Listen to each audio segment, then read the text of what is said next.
Cuando era niño, solía pasar mucho tiempo en la casa de mi bisabuela. Era una construcción antigua, con paredes gruesas y un ambiente que siempre se sentía pesado. Desde pequeño, algo en ese lugar me hacía sentir incómodo, aunque nunca supe exactamente qué era. Mi bisabuela, una mujer profundamente religiosa, pasaba el día rezando. No importaba la hora, ni el día, siempre estaba con su rosario en la mano, murmurando oraciones. En ese entonces, pensé que era solo una costumbre de los ancianos, pero con el tiempo entendí que había algo más. La casa tenía una energía extraña. Había noches en las que, al intentar dormir, escuchaba susurros provenientes de la cocina y el baño. No eran voces claras, sino murmullos, como si varias personas hablaran entre ellas, pero sin querer ser escuchadas. Mi madre también los oía, pero siempre encontraba una explicación lógica. Es el viento, decía, o la casa es vieja, seguro son ruidos de la estructura. Pero había algo en esos susurros que no sonaba natural. Una noche, todo cambió. Habíamos ido a dormir temprano. La casa estaba completamente en silencio, salvo por el sonido del ventilador girando lentamente en la habitación. De repente, un ruido fuerte nos despertó. Era como si algo hubiera caído en la cocina. Mi madre se levantó primero y salió del cuarto para ver qué había pasado. Yo la seguí de cerca, sintiendo un escalofrío recorrer mi espalda. Cuando llegamos a la cocina, el aire estaba helado. No había ventanas abiertas, no había corriente de aire, pero la temperatura era diferente. Algo no estaba bien. En el suelo había un plato roto, pero lo más extraño no era eso. En la pared, justo al lado del fregadero, había una sombra. Al principio pensé que era solo un reflejo, pero no había nada que pudiera proyectarla. La figura era alta y delgada, inmóvil, pero de alguna manera presente. Mi madre se quedó paralizada. Yo sentí un nudo en la garganta, incapaz de moverme. No era solo una sombra, era alguien. Fue entonces cuando escuchamos el susurro. No venía de la cocina, venía del baño, un murmullo bajo, como si alguien estuviera hablando justo al otro lado de la puerta. Mi madre reaccionó rápido. Me tomó del brazo y me llevó de vuelta al cuarto, cerrando la puerta con llave. Se sentó en la cama y empezó a rezar. Yo no entendía nada, pero el miedo en su rostro me dejó claro que aquello no era un simple susto. Algo estaba mal en esa casa. Al día siguiente, mi madre decidió que no volveríamos a dormir allí, y no lo hicimos. Años después, nos enteramos de la verdad. La casa había sido construida sobre un terreno donde, años atrás, los traficantes usaban una vieja bodega como lugar de tortura. Varias personas habían sido asesinadas justo donde ahora estaba nuestra cocina y baño. Tal vez los susurros que escuchábamos eran sus últimas palabras antes de morir. Tal vez mi bisabuela sabía todo esto, por eso rezaba sin descanso. 5 años después, mi bisabuela falleció y la casa quedó vacía. Mi tío, que había vivido allí con ella, se mudó con su esposa y el lugar quedó abandonado. Pero las cosas extrañas no terminaron. Unas semanas después, una de mis tías entró a la casa para limpiar. No había nadie había estado allí en días, pero en el polvo del suelo encontraron huellas. Alguien había caminado desde la cocina hasta el baño. La siguiente vez que intentaron limpiar, encontraron lo mismo. Huellas, objetos movidos sin razón. Y la última vez que fui allí, vi algo que nunca olvidaré. Habíamos ido a sacar algunos muebles viejos. Apenas cruzamos la puerta, lo primero que notamos fueron las huellas en el suelo. Pero lo peor vino después. Al final del pasillo, en la sombra del baño, estaba la misma silueta que había visto años atrás. Inmóvil, observándonos. Desde ese día, comencé a tener pesadillas. No son sueños normales, son visiones lúcidas, aterradoras. Y en cada una de ellas, siento que aquello, sea lo que sea, nunca nos dejó ir. Mi padre falleció cuando yo tenía 14 años. Su muerte dejó un vacío en nuestra familia, un dolor que nunca desapareció del todo. Fue enterrado en el cementerio de Villa Formosa, un lugar inmenso y descuidado, donde el viento silbaba entre las tumbas y las sombras parecían alargarse más de lo normal. De día, el cementerio era solo un campo de lápidas y cruces oxidadas, pero de noche era diferente. Pasaron algunos años antes de que mi madre se sintiera lista para regresar. Cuando cumplí 17, me pidió que la acompañara a visitar su tumba. Recuerdo bien aquel día. El cielo estaba cubierto por nubes pesadas. El aire era denso, como si el mismo ambiente supiera lo que estaba por ocurrir. Llegamos temprano, tal vez a la 1 o 2 de la tarde. Caminamos en silencio, evitando mirar demasiado las tumbas abandonadas y cubiertas de maleza. Al encontrar la de mi padre, mi madre se arrodilló y sacó una pequeña botella de agua. Limpió la placa de su nombre con manos temblorosas, acomodó unas flores frescas y juntó las manos para rezar. Yo me quedé de pie, con los brazos cruzados, observando los alrededores. No había nadie cerca, solo el sonido de hojas secas arrastradas por el viento. Pero entonces, disculpen, una voz femenina rompió el silencio. Mi madre y yo nos giramos al mismo tiempo. Frente a nosotros, a pocos metros de distancia, había una mujer, una monja, pero lo más extraño fue que no la habíamos visto llegar.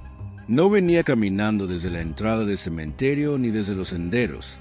Simplemente apareció ahí. No vestía el hábito negro tradicional.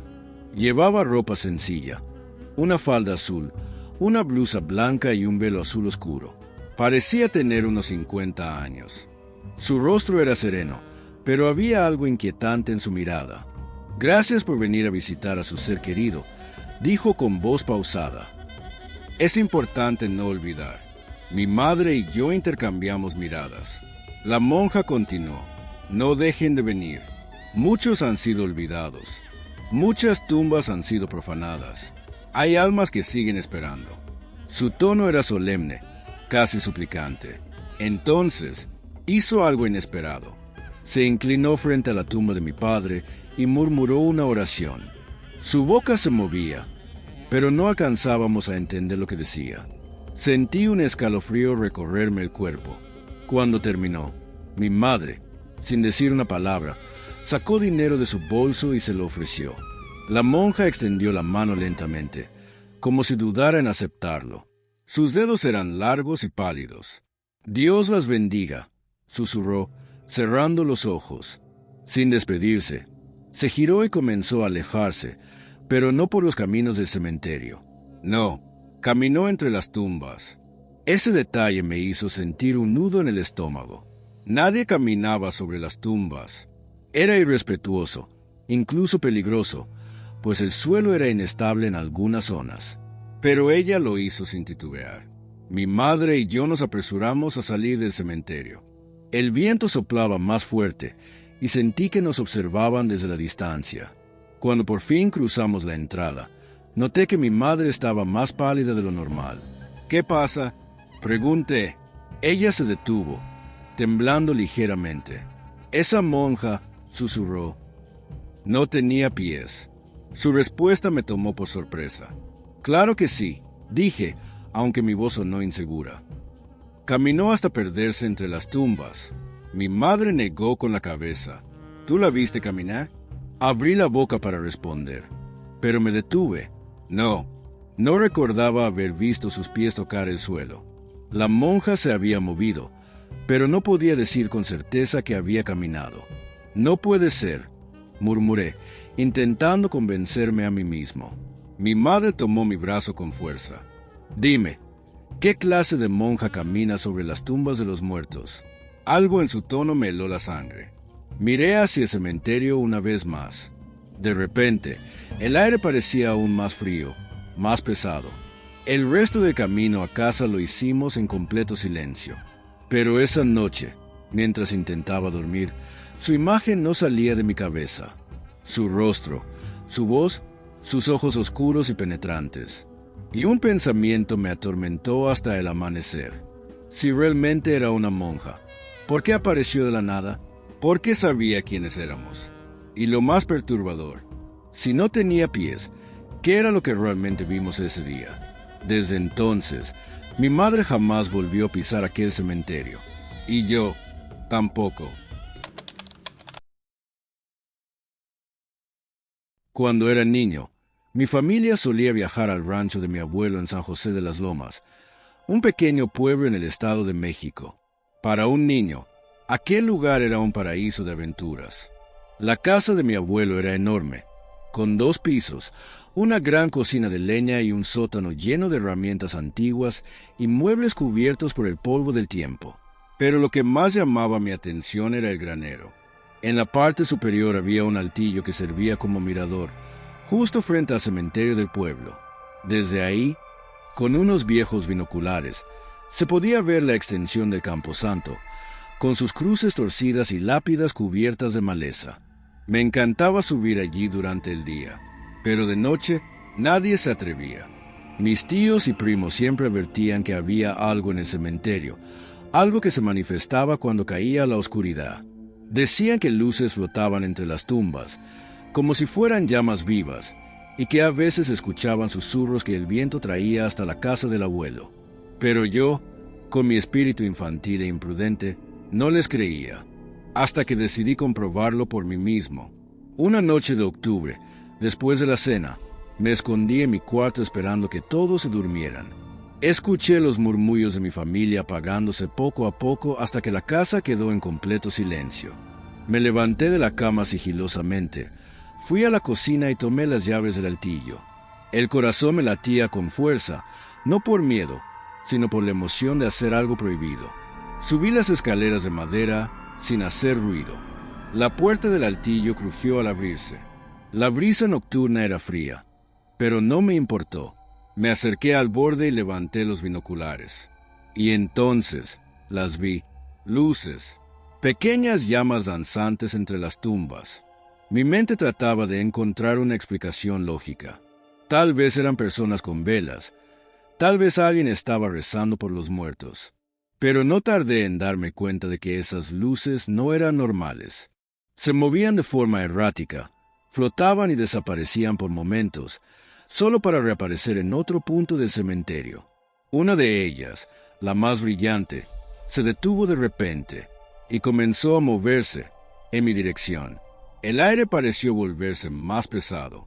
Un escalofrío recorrió mi espalda cuando noté que la luz no solo se acercaba, sino que parecía buscar algo o a alguien. Los perros del rancho comenzaron a ladrar furiosamente. Uno de ellos, el más viejo, empezó a aullar. Y entonces lo sentí. No estaba solo. Detrás de mí, en la oscuridad del altillo, algo se movió. Solté los binoculares y me giré de golpe, pero no vi nada al principio. Pero cuando mi vista se acostumbró a la penumbra, distinguí una silueta en el rincón más alejado. Algo estaba ahí, observándome. No esperé a descubrir qué era. Bajé las escaleras a toda prisa, tropezando en los últimos peldaños. Corrí hacia la habitación de mis padres y grité para despertarlos. Mi abuelo y mi tía Marta fueron los primeros en reaccionar. Les conté lo que había visto, las luces, la silueta en el altillo. En lugar de decirme que todo era mi imaginación, sus rostros se pusieron serios. Mi abuelo tomó un machete y un rosario. Marta, trae el agua bendita, ordenó con voz firme. Nos reunimos en la sala. Mi abuelo enterró 2 machetes en el suelo, uno a cada lado de la puerta principal. Luego nos hizo rezar el rosario en círculo, con una vela encendida en el centro. La casa entera quedó en un silencio sepulcral.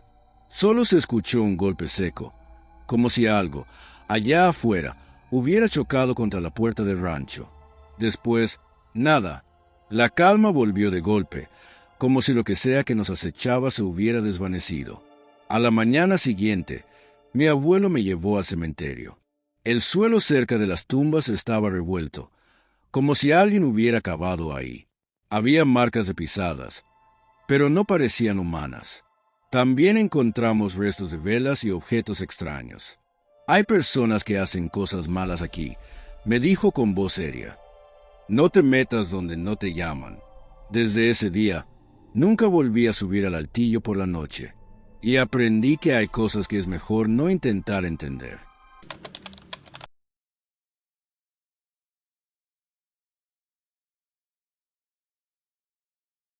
Siempre escuché historias sobre la casa de mi bisabuela. Un lugar viejo, de pasillos largos y paredes agrietadas que, según mi familia, guardaba secretos que era mejor no intentar descubrir. Cuando era niño, solíamos visitarla en ciertas épocas del año, pero había algo en ese lugar que nunca me permitió sentirme cómodo. Un ambiente pesado, como si el aire estuviera cargado de algo más que polvo y humedad. Mi bisabuela era una mujer reservada, de pocas palabras, pero con una devoción casi obsesiva por la oración. Siempre tenía un rosario entre las manos, murmurando plegarias en voz baja mientras miraba hacia las sombras de la casa. En más de una ocasión la sorprendí mirando fijamente una esquina oscura, con la expresión de alguien que está viendo algo que los demás no pueden percibir. Cuando le preguntaba qué hacía, ella solo respondía, asegurándome de que se queden donde deben estar. Nunca entendí lo que quería decir, hasta la noche en que todo cambió. Aquel invierno fue particularmente frío. Mis padres decidieron que pasaríamos una semana en la casa de mi bisabuela, algo que no me hacía mucha gracia, pero no tenía opción. Llegamos por la tarde, y desde el momento en que crucé la puerta, sentí que algo estaba mal. La casa olía a humedad, pero también a algo más, algo rancio, como si algo podrido estuviera oculto en algún rincón. Mi bisabuela nos recibió con su habitual sonrisa apagada, pero noté que sus ojos parecían más cansados que de costumbre. Su piel, ya arrugada por los años, tenía un tono enfermizo, y sus manos temblaban ligeramente al ofrecernos café caliente. Esa noche, algo me despertó. Un sonido, un susurro. Era débil, casi imperceptible, pero estaba ahí. Me incorporé lentamente en la cama y miré a mi alrededor. Todo estaba en calma, excepto por la sensación de que alguien me estaba observando. Giré la cabeza hacia la puerta y mi sangre se heló. La puerta estaba entreabierta. Yo recordaba haberla cerrado antes de dormir. Contuve la respiración, tratando de escuchar. Nada, solo el silencio absoluto de la madrugada. Pero entonces, algo se movió en el pasillo. Sombras, no una, sino varias. Se deslizaban por el suelo como si no tuvieran forma definida, moviéndose con una fluidez antinatural. Mi corazón latía tan fuerte que temí que me delatara. Me quedé paralizado, viendo cómo las sombras se acercaban, lentas pero decididas. Entonces, sentí algo detrás de mí. Un susurro helado, tan cerca de mi oído que mi piel se erizó al instante. «No mires». Me di la vuelta bruscamente, esperando encontrarme con mi madre o mi bisabuela, pero no había nadie. Solo la penumbra de la habitación y el eco de aquella voz en mi mente. Las sombras seguían avanzando. Una de ellas se deslizó hasta la puerta, quedándose justo en el umbral. No podía ver su rostro, pero sabía que me estaba observando. Entonces, algo cambió. De repente, la sal que mi bisabuela había esparcida en el suelo comenzó a moverse, como si una corriente invisible la agitara. La sombra en el umbral se detuvo. Un sonido seco, como un golpe sordo, resonó en la casa, y todas las sombras desaparecieron en un parpadeo. Me quedé temblando en la cama, sin atreverme a moverme hasta que los primeros rayos del sol se filtraron por la ventana. A la mañana siguiente, mi bisabuela me miró en silencio mientras desayunábamos. Luego, se acercó a mí, con voz baja y grave. Me dijo, «La sal y las oraciones los alejaron esta vez, pero nunca los mires directo a los ojos». Nunca me explicó qué quiso decir con eso. Nunca supe qué eran esas sombras que acechaban en la casa, pero jamás volví a dormir allí. Y mi bisabuela siguió esparciendo sal en cada puerta hasta el día en que murió. Cuando ella falleció, la casa quedó abandonada. Mi familia intentó venderla, pero nadie quiso comprarla. Algunos dicen que los nuevos dueños escuchaban susurros en los pasillos, que las puertas se abrían solas en la madrugada, y que, a veces, veían sombras deslizándose en la oscuridad. Otros aseguran que, en las noches frías, todavía se puede escuchar el murmullo de mi bisabuela rezando, como si aún intentara mantener a raya aquello que nunca debió despertar.